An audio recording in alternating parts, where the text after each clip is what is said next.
Hello everyone, this is Pooja Sharma and welcome back to my YouTube channel. In the previous video, we have dealt with the antenatal assessment and its objectives. So in this video, we will see clinical evaluation of fetal well-being at antenatal clinic.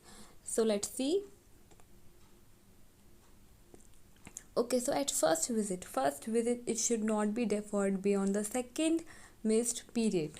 Means ideally first visit का time होता है वो conception के बाद जब first period miss होगा lady का, उसके बाद सेकंड पीरियड मिस नहीं होना चाहिए। कहने का मतलब ये है, लेकिन सिचुएशन ऐसी नहीं होती है। नॉर्मली हम देखते हैं कि फर्स्ट ट्राइमेस्टर में ही आ पाती है प्रेग्नेंट लेडी हम एंटीनेटल क्लिनिक तक।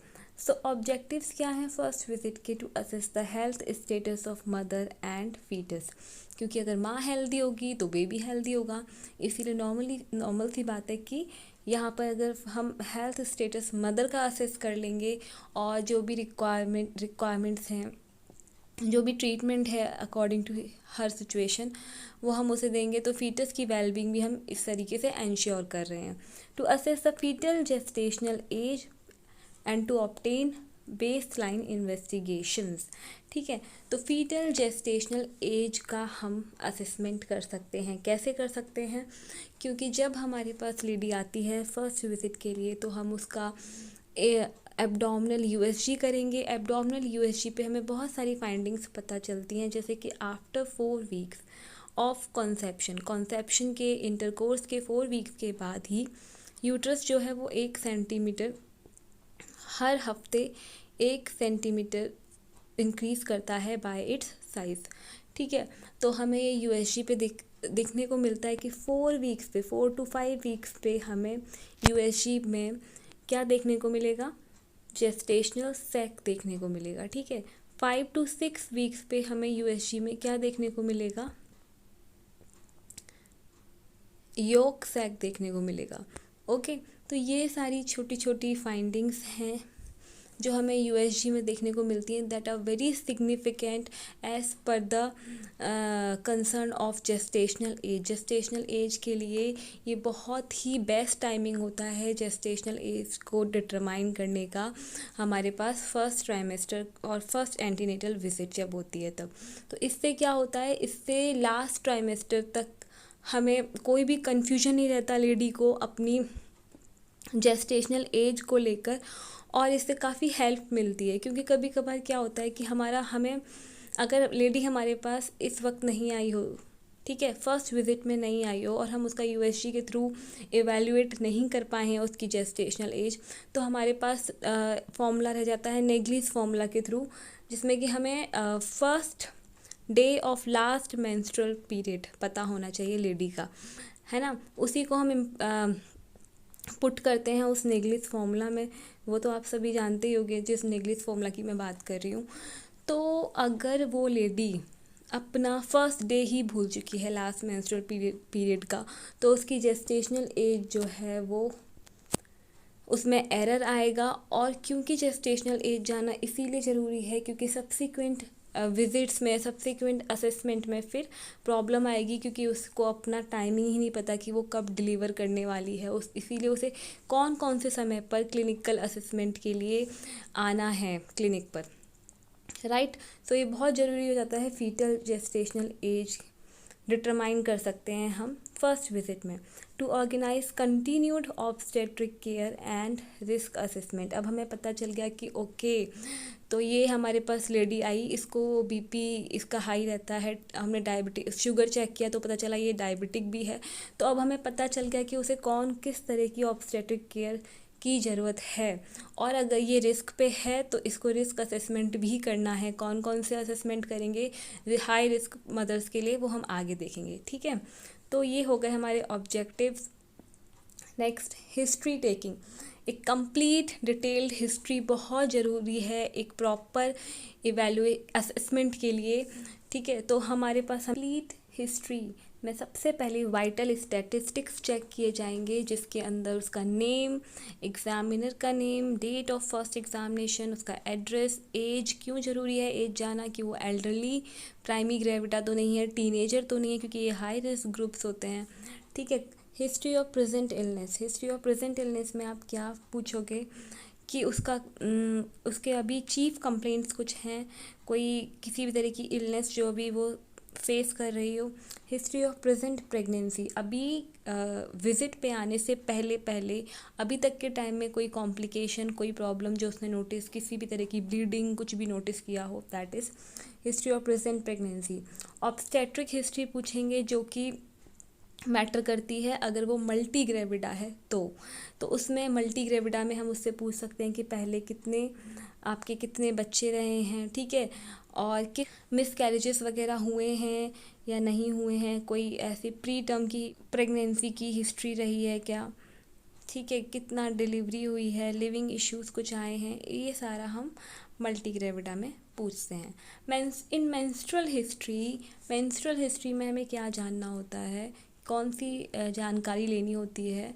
मेंस्ट्रुअल हिस्ट्री में हम पूछ सकते हैं कि उसका फ्लो कैसा था, ड्यूरेशन कितना था मेंस्ट्रुअल साइकिल का, end of course last menstrual cycle का जो first day of last menstrual cycle, so that कि हम उसकी जेस्टेशनल एज का को एस्टिमेट कर सकें अकॉर्डिंग टू नीगलीज फॉर्मूला, ठीक है। पास्ट मेडिकल हिस्ट्री पूछनी होती है, कोई भी पास्ट मेडिकल इलनेस रही हो जैसे कि ट्यूबरक्लोसिस या फिर कोई भी इन्फेक्शन रहा हो, पास्ट सर्जिकल हिस्ट्री रही है क्या। फैमिली हिस्ट्री जानना क्यों ज़रूरी है, क्योंकि अगर हाइपरटेंशन है या डायबिटीज़ है उसकी फैमिली में तो फिर वो भी प्रोन होगी। इन सब के लिए हमें फैमिली हिस्ट्री जानना ज़रूरी है। पर्सनल हिस्ट्री में हम उसकी हैबिट्स के बारे में जानेंगे कि क्या उसको ऐसी कोई हैबिट है जो कि उसकी प्रेगनेंसी को अफेक्ट कर सकती है, फॉर एग्जांपल स्मोकिंग, ड्रिंकिंग, ऐसा तो कुछ भी नहीं है, तो ये सब जानेंगे, ओके।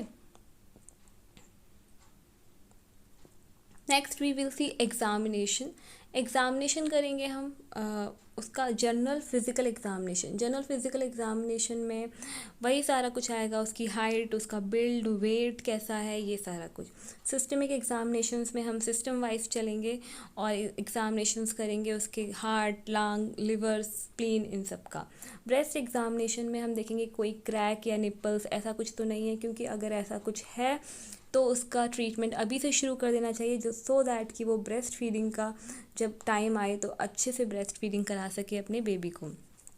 ऑब्स्टेट्रिकल एग्जामिनेशन में क्या चेक करना है, ये दो तरीके से होगा, एब्डोमिनली और वेजाइनली, ठीक है। एब्डोमिनल में देखना है कि वहाँ पर किसी तरह का कोई स्कैर हो, कोई हर्निएशन का प्रॉब्लम तो नहीं है, स्किन कंडीशन कैसी है। वेजाइनल में आप नोटिस कर सकते हो कोई डिस्चार्ज मिल रहा है अगर आपको, या फिर किसी भी तरह की सिस्टोसील, यूट्राइन प्रोलैप्स, रेक्टोसील, ये सब कुछ आप नोटिस कर सकते हो, ठीक है। अल्ट्रासाउंड एग्जामिनेशन करके बहुत कुछ रिवील हो जाता है और ये बहुत ही एक्यूरेट रहता है to get the estimation of gestational age. यहाँ से इंस्पेक्शन कर सकते हो आप और स्पेकुलम एग्जामिनेशन कर सकते हो।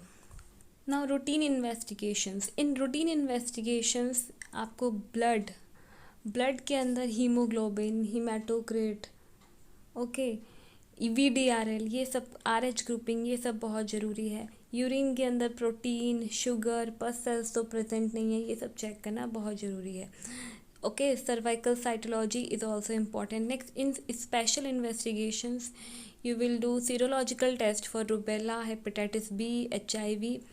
जेनेटिक स्क्रीनिंग के पर्पज़ से MSAFE, maternal serum alpha fetoprotein, ये एक ऐसा प्रोटीन होता है जो कि कंजेनिटल एनॉमलीज़ को डिटेक्ट करने में हेल्प करता है।